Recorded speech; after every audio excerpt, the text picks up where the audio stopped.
আসসালামু আলাইকুম রহমতুল্লাহি ওবরকাতুহু। সম্মানিত দর্শক, ইতিমধ্যে আপনারা সবাই জেনে গেছেন যে আমাদের যে আন্তর্জাতিক অপরাধ ট্রাইব্যুনাল, যেখানে শেখ হাসিনার বিচার হচ্ছে, জুলাই বিপ্লবে যারা হত্যাকাণ্ড চালিয়েছে তাদের বিচার হচ্ছে। পলিটিক্যাল যারা লিডার আছেন তারা সহ পুলিশ এবং সেনাবাহিনী যারা কর্তা, তাদেরকে আসামি করে একের পর এক মামলা হচ্ছে। এবং এ সকল মামলার মধ্যে একেবারে সাম্প্রতিক যে মামলা হয়েছে, সেই মামলায় যাদেরকে আসামি করা হয়েছে, শেখ হাসিনার সঙ্গে যাদেরকে আসামি করা হয়েছে, তাদেরকে শেখ হাসিনার মাই ম্যান হিসেবে অভিহিত করা হতো। ডিজিএফআইয়ের ৫ জন ডিজি, যাদের পদমর্যাদা লেফটেন্যান্ট জেনারেল, অর্থাৎ সেনা প্রধানের আগের যে পদবিটি, লেফটেন্যান্ট জেনারেলের পরেই জেনারেল। আমাদের আগে যারা সেনাপ্রধান হতেন বঙ্গবন্ধুর জমানাতে, ইভেন জিয়াউর রহমানের জমানাতে, তাদের পদবি ছিল মেজর জেনারেল। তো মেজর জেনারেল এর পরবর্তীতে এরশাদের জমানাতে এটি লেফটেন্যান্ট জেনারেল করা হয়। এটি বহুদিন পর্যন্ত থাকে। একেবারে শেষের দিকে এসে শেখ হাসিনার জমানাতে এই পদটিকে করা হয় জেনারেল। তো 3 স্টার জেনারেল বা 4 স্টার জেনারেল বলা হয়। এখন যারা আছেন 4 স্টার জেনারেল। তো 4 স্টার জেনারেলের আগে 3 স্টার জেনারেল, এই লেফটেন্যান্ট জেনারেল। এই লেফটেন্যান্ট জেনারেল পদটি এরশাদ থেকে শুরু করে একেবারে শেষ পর্যন্ত সেনাপ্রধানের পদ ছিল। ইজ এ ভেরি গুরুত্বপূর্ণ। তো এরকম ডিজিএফআইয়ের 6 জন লেফটেন্যান্ট জেনারেলের বিরুদ্ধে মামলা হয়েছে। এদের মোরালেস সবাইকে চিনি। তার মধ্যে আকবর যে আছে, তাকে ভালো করে চিনি, খুব ভালো করে চিনি। আমি যখন জেলে যাই সেই সময়টিতে আকবর সাহেবের সঙ্গে আমার দেখা হয়েছিল। উনি আমাকে চায়ের দাওয়াত দিয়েছিলেন। ঠিক ওনার অফিসে গিয়ে ওনার সাথে রোজার মাসে আলাপ আলোচনার সময়টিতে আমার প্রায় 2 থেকে 3 ঘন্টার সময় সে আমাকে নষ্ট করে। এবং সেই 3 ঘন্টার সময়ের মধ্যে আমি যদি অন্যভাবে রাজনৈতিক আমার যে কানেকশন রয়েছে সেখানে আমি বৈঠক করতে পারতাম, তাহলে আমাকে জেলে যেতে হতো না, আমার রাজনৈতিক ভবিষ্যৎ ভিন্ন হতে পারত। কিন্তু সালমান এফ রহমানের দোসর হিসেবে জেনারেল আকবর সেই রোজার মাসে আমার সাথে ওই সময়টাতে যে প্রতারণা করেছেন, আমি জেলখানা থেকে আমার ভিতর থেকে একটা দীর্ঘশ্বাস চলে এসছে। এর কারণ হলো, প্রথম থেকে আমি সেনাবাহিনীকে সাহায্য করার চেষ্টা করেছি, যেহেতু আমার লেখার হাত ছিল এবং টকশোতে যেতাম। তো তাদের যে সমস্যাগুলো ছিল, বিশেষ করে পাহাড়ি অঞ্চলে, তো সেক্ষেত্রে ডিজিএফের যারা কর্তা ব্যক্তি, তারা প্রায় আমার কাছে আসতেন, আমার অফিসে আসতেন, আমি যেন তাদের পক্ষে কথা বলি, পাহাড়িদের সমস্যাগুলো সমাধানের দেশের পক্ষে কাজ করি, এটা তাদের একটা অনুরোধ ছিল। এই জন্য আমি তাদেরকে বিশ্বাস করতাম। ফলে আমার ক্রিটিক্যাল মোমেন্টে যখন তারা আমাকে ডাকলেন, আমি ধারণা করলাম যে হয়তো একটা নেগোসিয়েশনের জন্য তারা আমাকে নিমন্ত্রণ জানাচ্ছেন। আদারওয়াইজ আমি কিন্তু ওইবারই প্রথম জীবনে একবারই আমি ডিজিএফআই অফিসে গেছি, আর কখনো আমি যাইনি। তো আকবর সাহেবের ওখানে গেলাম, গিয়ে দেখলাম রোজার মাসে তিনি দিদারসে ধুমসে সিগারেট টানছেন। কি নামাজ কালাম রোজা সব বাদ, শুধু সিগারেট টানছেন। তো আমি ঢোকার সঙ্গে সঙ্গে বললাম যে এসব বাদ দেন, আমি রোজা আছি, আপনার সিগারেট টানান। তখন সে সেটা বন্ধ করলো। পরে শুনলাম যে সে, যাকে বলা হয় শুধু সিগারেট না, গাঁজা, রীতিমতো গাঁজায় আসক্ত ছিলেন। চেহারার ভিতরে দেখবেন একটা গাঞ্জারু, এবং যাকে বলা হয়, এবং তার ব্যক্তিগত বিষয় নিয়ে আমার গীবত হয়ে যাবে, এই সকালবেলা বলতে চাচ্ছি না, কিন্তু যা আমি শুনেছি, এতে শেখ হাসিনাকে ডুবানোর জন্য এরকম একজন আকবরই যথেষ্ট। পরবর্তীতে অন্যান্য যারা আসছেন তারা সবাই শেখ হাসিনার মাইম্যান ছিলেন, এবং তারা যে অপকর্মগুলো করেছেন ডিজিএফআইকে ব্যবহার করে, তাতে করে সেনাবাহিনী বিতর্কিত হয়েছে, এবং এই সমস্ত লোকের শাস্তি হওয়া উচিত, এবং এই সমস্ত লোকের দৃষ্টান্তমূলক শাস্তি হওয়া উচিত, আমি এটা মনে করি।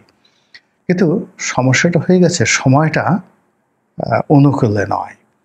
যদি একটা রাজনৈতিক সরকার, অর্থাৎ বিএনপি সরকার ক্ষমতায় এসে, বা ভবিষ্যতে যদি জামাত সরকার ক্ষমতায় এসে কাজটি করতেন, তাহলে আজকে যে সমস্যাটা তৈরি হয়েছে সেই সমস্যাটা তৈরি হতো না। দ্বিতীয়ত, এই ঘটনার সঙ্গে সঙ্গে আবার র্যাবের অনেক কর্মকর্তা, যারা র্যাবের কয়েকজন সিও মানে কমান্ডিং অফিসার ছিলেন, তারা, এর মধ্যে র্যাবের একজন এডিসিকে দেখলাম, আমি ব্যক্তিগতভাবে তাকে চিনি, একেবারে পাষণ্ড হয়ে গেছিলেন, অমানুষ। র্যাবে আসার সঙ্গে সঙ্গে তার আর্ট, অ্যাটিটিউড, বডি ল্যাঙ্গুয়েজ সব কিছু, যতদিন তিনি র্যাবে ছিলেন রীতিমতো দানবের মতো ছিলেন। ফলে এই সকল দানবের অবশ্যই শাস্তি হওয়া উচিত। কিন্তু এর সঙ্গে সঙ্গে আবার কিছু নিরীহ লোক আছেন, একেবারে যাকে বলা হয় যারা খুবই ভদ্রলোক মানুষ।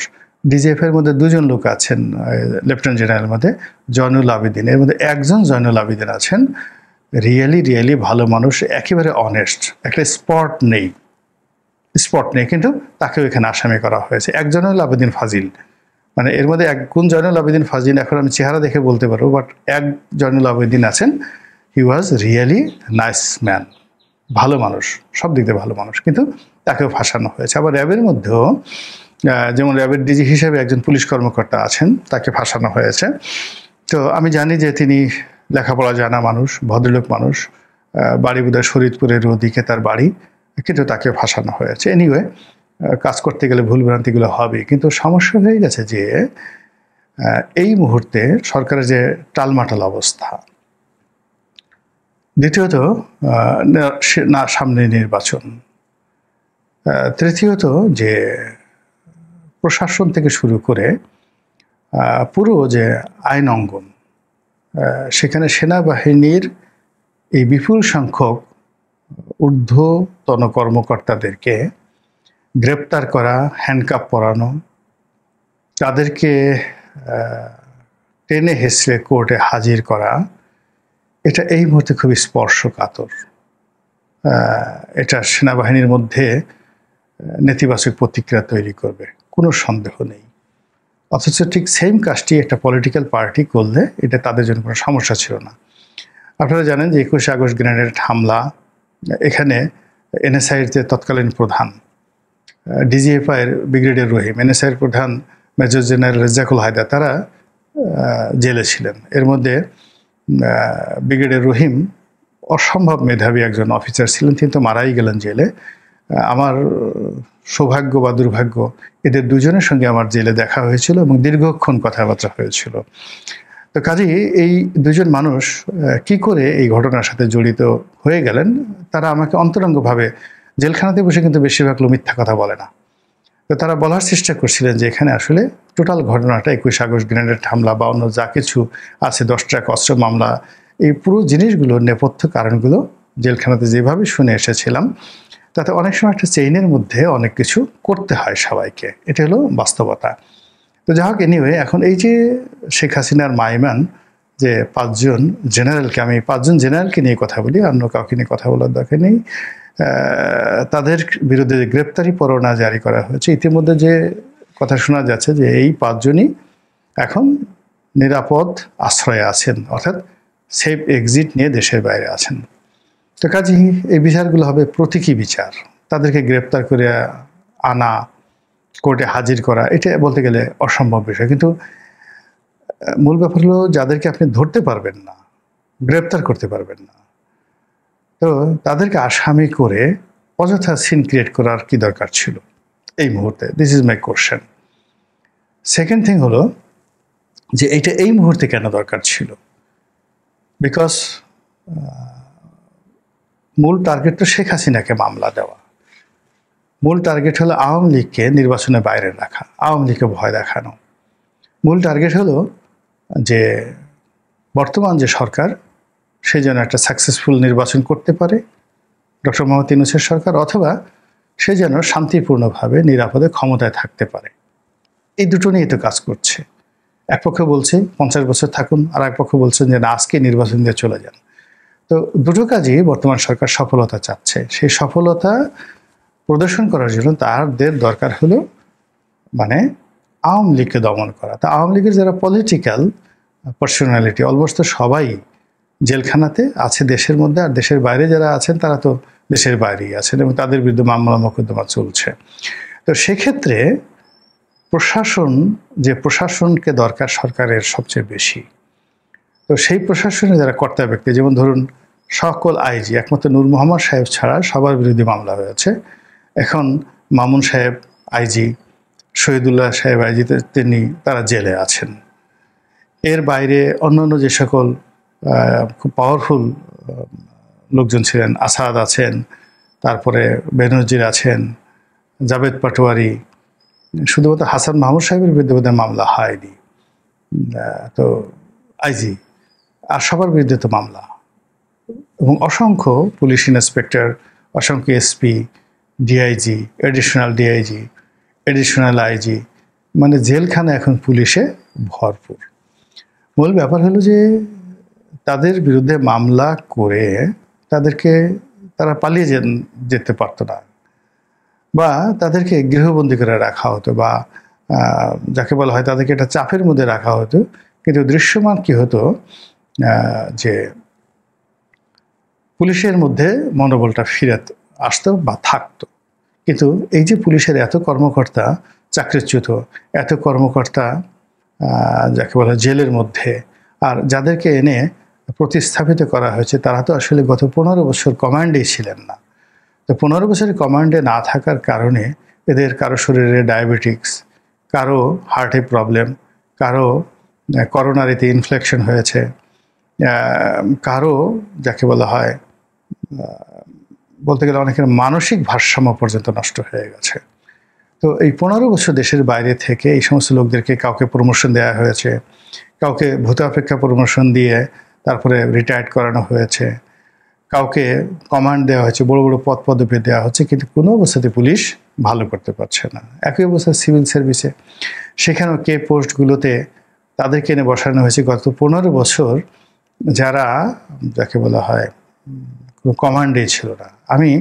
এখন একজন লোক সচিব হয়ে গেছে, অথচ এই 1 বছর আগে তিনি ডিপটি সেক্রেটারি ছিলেন না, সিনিয়র সহকারী সচিব এই পর্যন্ত, অর্থাৎ এডিসি র্যাঙ্কে যেই লোক ছিলেন এবং বিএনপি করার কারণে, জামাত করার কারণে তাকে 15 বছর ধরে কোনো প্রমোশনই দেওয়া হয়নি। অথচ এই 1 বছরের মধ্যে যখন তাকে এখন একটা গুরুত্বপূর্ণ মন্ত্রণালয়ে সচিব করে দেওয়া হয়েছে, তিনি কাজ করতে পারছেন না। তার সেই বিশ্বাসই নেই, কনফিডেন্সই নেই, ভীত সন্ত্রস্ত হয়ে সে শুধু ভয় পাচ্ছে যে কখন তার চাকরি চলে যায়, কখন এই সরকার চলে যায়, আবার তাকে জুলুমের মধ্যে পড়তে হয়, আবার তাকে জেলে যেতে হয়, এই ভয়ে কাজ করতে পারছেন। আর যারা রিটায়ারমেন্ট ছিলেন, যাদেরকে বসানো হয়েছে, যেমন ক্যাবিনেট সচিব, তারপর শেষে এই যে সংস্থাপন সচিব ছিলেন যে ভদ্রলোকের বিরুদ্ধে এখন দুর্নীতির অভিযোগ আসছে, যাকে সরিয়ে দেওয়া হয়েছে, এরকম অনেকের বিরুদ্ধে যারা রিটায়ারমেন্ট থেকে এসে এখানে দায়িত্ব নিয়েছেন, তারা কেউ ভালো করতে পারেননি, কেউ ভালো করতে পারেননি। তো এই যে সরকার যে কাজগুলো করছে, যেগুলো আনএক্সপেক্টেড, অনাহুত এবং অপ্রয়োজনীয়, এর ফলে সরকারের যে মূল লক্ষ্য, গোল, সেই গোল থেকে তারা পিছিয়ে যাচ্ছে।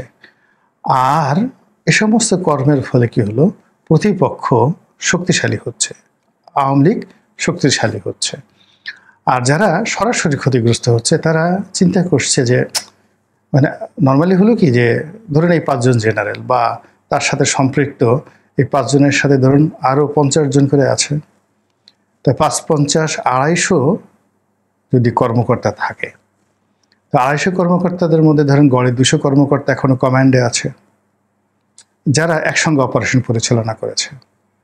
খুন বলেন, জখম বলেন, ঘুষ বলেন, দুর্নীতি বলেন, একসঙ্গে তারা কাজ করেছে। ডিজিএফআই ডিজি তো নিজে কোনো কাজ করেননি, তিনি কমান্ড করেছেন। তিনি কমান্ড করেছেন হয়তো একজন ব্রিগেডিয়ারকে, ব্রিগেডিয়ার কমান্ড করেছে একজন কর্নেলকে, কর্নেল কমান্ড করেছে লেফটেন্যান্ট কর্নেলকে, লেফটেন্যান্ট কর্নেল তার লোকজন নিয়ে সেটা বাস্তবায়ন করেছে। এটাই তো হয় নর্মালি, কেননা ফিল্ডে যারা থাকে সিও তারা লেফটেন্যান্ট কর্নেল পর্যায়ে থাকে, আর কর্নেল যারা থাকেন তারা অফিসে বসে থাকেন, কমান্ডিং অফিসার হিসেবে বা কোর কমান্ডার হিসেবে তিনি সেখানে থাকেন। তো মানে লেফটেন্যান্ট জেনারেল, মেজর জেনারেল, ওনারা তো জাস্ট কমান্ডটা ক্যারি করেন বা কমান্ডটা থ্রো করেন, এই হলো অবস্থা। এখন ওই যে আকবর, সে ওই অফিসে বসে যে কাজটা করেছে, সে তার সেকেন্ড ইন কমান্ডকে দায়িত্ব দিয়েছে। এইভাবে ক্যাপ্টেন পর্যায়ে যারা ছিল, সেই ক্যাপ্টেন অর্থাৎ আকবরের সময় যারা ক্যাপ্টেন, তারা হয়তো এখন মেজর জেনারেল হয়ে গেছেন, ব্রিগেডিয়ার জেনারেল হয়ে গেছেন। তো এই মানুষগুলোর মধ্যে তো এই 200 অফিসারের মধ্যে একটা আতঙ্ক ছড়িয়ে পড়ছে না? আতঙ্ক ছড়িয়ে পড়ার ফলে তারা কি করছে, তারা ধরে নিচ্ছে যে এগুলো যখন কোর্টে উঠবে, আলোচনা হবে, তাদের নাম অটোমেটিক চলে আসবে এবং টুডে অর টুমরো তাদেরও এই মামলায় অন্তর্ভুক্ত হবেন। ফলে কি হচ্ছে, তারা যার যার অবস্থান থেকে ফ্রাস্ট্রেশনের পরিবর্তে নিজেদেরকে এই কনস্পিরেসির অংশ করে ফেলবে তারা, এবং তারা চিন্তা করবে যে গেছি তো, আমাদের গায়ে আওয়ামী লীগের সিল সাপ্পর, নৌকার সিল সাপ্পর লাগানো হয়ে গেছে, আমরা জেলে যাব, জেলে যাওয়ার আগে দেখি কি করা যায়। তো এই কাজটি কী করার দরকার ছিল এটা আমি বুঝতে পারছি না। আবার এই যে এখন এই 5 জনকে করা হলো, এই 5 জনকে করা হলে এটা এখানে থেমে থাকবে না। এরপর দেখবেন যে সেনাপ্রধান যারা ছিলেন তার আমলে, জেনারেল আজিজ বলেন, তারপর শেষে অন্যান্য যারা জেনারেল ছিলেন, ইনক্লুডিং আইকেবি ইকবাল করিম ভূঁইয়া, এরা কেউ বাদ যাবেন না। এর কারণ হলো শেখ হাসিনা কৌশলে যে কাজটি করেছেন, প্রত্যেকটা লোককে ফাইন্যান্সিয়ালি করাপ্ট করে দেওয়ার জন্য সে সকল সুযোগকে অবারিত করে দিয়েছে। ইকবাল করিম ভূঁইয়ার মতো একজন প্রফেশনাল কর্মকর্তা, যার সুনাম সুখ্যাতির শেষ ছিল না, কিন্তু তাকে এত অবাধ স্বাধীনতা দেওয়া হয়েছে বিশেষ করে ক্যান্টনমেন্টের পূর্ত কাজ করার জন্য। যেই পূর্ত কাজগুলো নিয়ে যদি ক্যান্টনমেন্টের মধ্যে এখন তদন্ত হয়, বাইরে থেকে যদি কেউ তদন্ত হয়, তিনি এবং তার যারা লোকজন আছেন সবাই ফেঁসে যাবেন। এরপরে যে কাজটা করেছে, রিটায়ার করার পর, আমি শোনা কথা সত্য মিথ্যা, শেখ হাসিনা তাকে একটা বিদ্যুৎ প্ল্যান্ট স্থাপনের অনুমতি দিয়েছেন। তো এটা নিয়ে উনি কীভাবে এটা অস্বীকার করবেন যে আমাকে দেয়নি বা আমি নেইনি? এটা তো অস্বীকার করতে পারবেন না।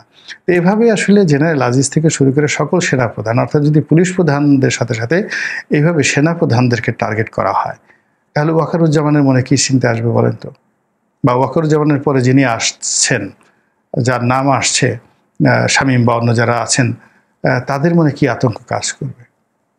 বর্তমান প্রধান বিচারপতির মনে কি আতঙ্ক কাজ করবে? নেক্সট বিচারপতির মনে কি কাজ করবে? সব মিলিয়ে যে কাজগুলো হচ্ছে, আপনার কাছে কি মনে হচ্ছে যে এগুলো এত দ্রুত দরকার ছিল? আমি আগেই বলেছি যে এগুলো, আমি ব্যক্তিগতভাবে মনে করি এগুলো দরকার, কিন্তু এটা একটা পলিটিক্যাল স্টেবল সরকার ধীরে সুস্থে এই কাজগুলো যদি করতো তাহলে ফলাফলটা ভালো হতো। কিন্তু এই নির্বাচনের আগে হঠাৎ করে এই জিনিসগুলো, এটা আমার কাছে ব্যক্তিগতভাবে ভালো মনে হচ্ছে না। মহান আল্লাহ আমাদের সবাইকে হেদায়েত দান করুন এবং হেফাজত করুন। আসসালামু আলাইকুম ওয়া রাহমাতুল্লাহি ওয়া বারাকাতুহু।